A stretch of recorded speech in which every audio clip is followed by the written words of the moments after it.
Subscribe कीजिए हमारे YouTube channel को और बेल आइकन को भी दबाएं टेक्नोलॉजी और ऑनलाइन अर्निंग से रिलेटेड वीडियो सबसे पहले देखने के लिए। क्वेश्चन नंबर 1, मौत के 24 घंटे बाद शव के पास आत्मा क्यों लौट के आती है।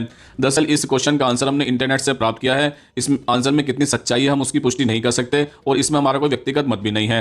तो चलिए स्टार्ट करते हैं। दरअसल इस धरा पर जो भी जन्मा है उसका नाश होना तय है। जो भी इस दुनिया में आया है उसे एक दिन जाना ही पड़ेगा, क्योंकि मृत्यु एक अटल सत्य है जिससे कोई नहीं बच पाया है। लेकिन आज हम जो बताने वाले हैं उससे आप हैरानी में पड़ जाएंगे। इस प्रश्न का उत्तर लगभग सारे व्यक्ति को जानने की उत्सुकता भी रहती है। यह प्रश्न सबके मन में एक पहेली भी बना हुआ होता है। आज हम आपको बताएंगे कि आखिरकार मरने के बाद आत्मा 24 घंटे के बाद फिर से शव के पास क्यों लौट के आती है। हम इसी पर प्रकाश डालेंगे कि आखिरकार मरने के 24 घंटे बाद ही फिर से सबके पास आत्मा क्यों लौटती है। दरअसल हम आपको बता दें कि जो हम आपको जानकारी दे रहे हैं वह पुराणों से मिली है। दरअसल इसका उल्लेख हमको पुराणों में मिलता है। लोग अपने जीवन में जैसा कर्म करते हैं उनको वैसा ही फल मरने के बाद मिलता है। यह बात आपने सुनी भी होगी, जो कि सच भी होती है। मरने के बाद एक इंसान के साथ क्या होता है यह गरुड़ पुराण में लिखा हुआ मिलता है। गरुड़ पुराण के अनुसार मरने के समय 2 यम के दूत आते हैं। जो लोग अच्छे कर्म करते हैं उनको आदर पूर्वक ले जाते हैं और जो लोग दुष्ट होते हैं उनको प्रताड़ना देकर ले जाते हैं।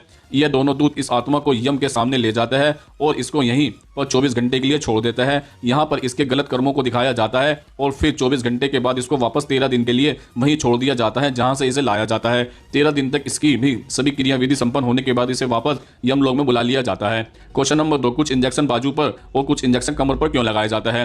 दरअसल अक्सर आपने देखा होगा कि कभी तो डॉक्टर हाथ में इंजेक्शन लगाता है तो कभी कमर पर लगाने की बात करता है। इसके पीछे क्या कारण होता है वो हम आपको बताने जा रहे हैं। दरअसल जिस इंजेक्शन में काफी ज्यादा गाढ़ी दवाई होती है उसे अक्सर कमर पर लगाया जाता है, क्योंकि गाढ़ी दवाई होने के कारण नसों में उसका बहाव काफी धीमा हो जाता है, जिसके कारण दर्द काफी होता है और सूजन भी आ जाती है। यदि ऐसे इंजेक्शन को हाथ में लगा दिया जाएगा तो हाथों से काम करना मुश्किल भी हो जाएगा, यहां तक कि हाथ उठाना भी मुश्किल हो जाता है। वहीं कमर पर अत्यधिक चर्बी होती है जिसके कारण सूजन ज्यादा दिखने में नहीं आती है और दर्द भी उतना महसूस नहीं होता है। दरअसल जिस इंजेक्शन में पतली दवाई होती है यानी कि पतला घोल होता है उसे सामान्यतः हाथ पर ही लगा दिया जाता है, क्योंकि इसका बहाव नसों में तेज होता है। सूजन और दर्द की संभावना भी बहुत ज्यादा कम होती है। क्वेश्चन नंबर 3, शराब पीने से प्यास क्यों नहीं बुझती है। दरअसल प्यास लगने का मतलब होता है कि शरीर में पानी की कमी हो रही है। यह क्रिया दिमाग के द्वारा नियंत्रित होती है। शरीर में पानी कम होने से रक्त में पानी की कमी होने लगती है, जिससे रक्तदाब की समस्या भी सामने आती है।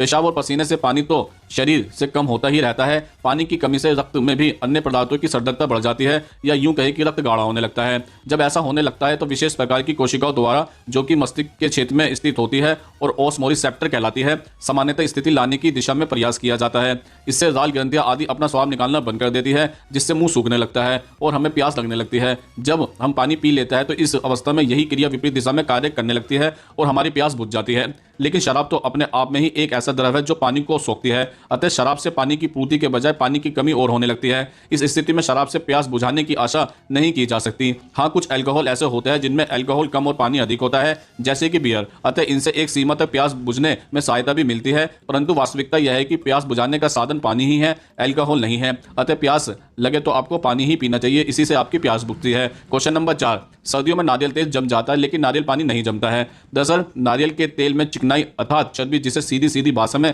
गाढ़ापन भी कहा जाता है, उसका बहुत अधिक मात्रा में अंश होता है। लेकिन नारियल पानी में इन सब बातों का अंश या तो बहुत कम होता है या बिल्कुल भी नहीं होता है। नारियल के तेल में गाढ़ी चिकनाई होने की वजह से, ठंड की वजह से सर्दियों के दिनों में वह जम जाता है, लेकिन नारियल पानी में ऐसे घटक नहीं होता है, इसलिए वह नारियल पानी आमतौर पर नहीं जमता है। क्वेश्चन नंबर 5, रोटी के फूलने पर कौन सी गैस निकलती है। दरअसल रोटी के फूलने पर कार्बन डाइऑक्साइड गैस निकलती है, क्योंकि जब आटा गूंथते हैं तब हम उसमें पानी डालते हैं और पानी में उपस्थित कार्बन डाइऑक्साइड गीले आटे में रहती है।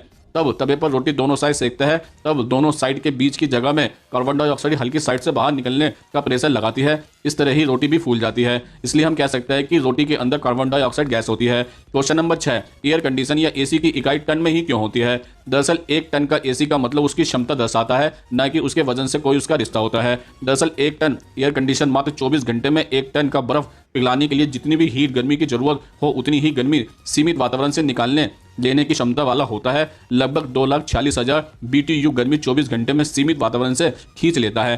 क्वेश्चन नंबर आखिरी और 7, पेट में जाने के बाद दवाइयां कैसे काम करती है। दरअसल पेट में जाने के बाद दवा की गोली अथवा कैप्सूल पर गैस्ट्रिक जूस, अल्म और विभिन्न अल्म काम करने लगता है। दवा गलकर अणुओं में टूट जाती है और फिर पेट से छोटी आंत में चली जाती है। छोटी आंत एक नाली नुमा संरचना होती है। नालियों की दीवारें सेमी पोरस होती है। अब इसी छोटी आंत के अंतर्भाग डायोडेनम में दवा के अणु और अन्य पचा भोजन भी गया हुआ होता है। उस पर पित्त और पैंक्रियाटिक एंजाइम की प्रक्रिया हुई होती है और पाचन क्रिया भी आगे बढ़ती है। दवा के वो अणु अब आंत की दीवारों के छेद से डिफ्यूज होकर रक्त वाहिनियों में आ जाता है, वहां से सीधा जिगर में जाता है। जिगर में भी कुछ एंजाइम के साथ उनका पाला पड़ता है। एंजाइम को छोटी छोटी छन्नी जैसा मानते हैं। जो ड्रग के अणु उनमें नहीं फंसे वो अब बाकी की रक्तवाहिनी सिस्टम से पूरे शरीर में जाते हैं। पूरे शरीर में हर भाग में दवा के कणों को लेकर रक्त वाहना का होता है। तो यह दवा के अणु अपना निशान छोड़ते हुए जाते हैं। यह होते हैं तो है रसायनी है, लेकिन इनकी संरचना ऐसी होती है कि हमारे शरीर के जिस कोशिका के अणुओं में विकार या बीमारी होती है, यह जहां के दर्द रिएक्टर होता है उससे संबंधित अणु को टारगेट बनाकर उससे जुड़ जाता है। अगर एंटी इन्फ्लेमेटरी ड्रग सूजन दर्द कम करने वाला ड्रग है तो वो इन अणुओं से जुड़ेगा, तो सूजन या दर्द का रिएक्शन होने पर बन रहे होते हैं। यह इन अणुओं से जुड़कर विकार का निवारण भी करते हैं। जब यह अस्वाभाविक रिएक्शन जिसके कारण बीमारी होकर हमें दवा लेनी पड़ती है बंद हो जाता है, तो हमारा शरीर नए अणुओं को त्याग देता है। यह वापस जिगर भेजे जाते हैं, वहाँ एंजाइम के साथ जुड़कर मोटा बोलेटाइज बनकर यह किडनी की मदद से शरीर के बाहर निकल जाता है। तो दोस्तों, आज हमने आपके द्वारा पूछे जाने वाले प्रश्नों का उत्तर देने की पूरी कोशिश की है। अगर आप भी हमसे कोई प्रश्न पूछना चाहता है तो कमेंट्स बॉक्स में लिखकर पूछ सकते हैं, हम उसका उत्तर देने की पूरी कोशिश करेंगे। अगर ये वीडियो आपको पसंद आई हो तो उसको लाइक करें, कमेंट्स करें, ज़्यादा से ज़्यादा शेयर करें और हमारे चैनल को सब्सक्राइब जरूर करें। नमस्कार दोस्तों।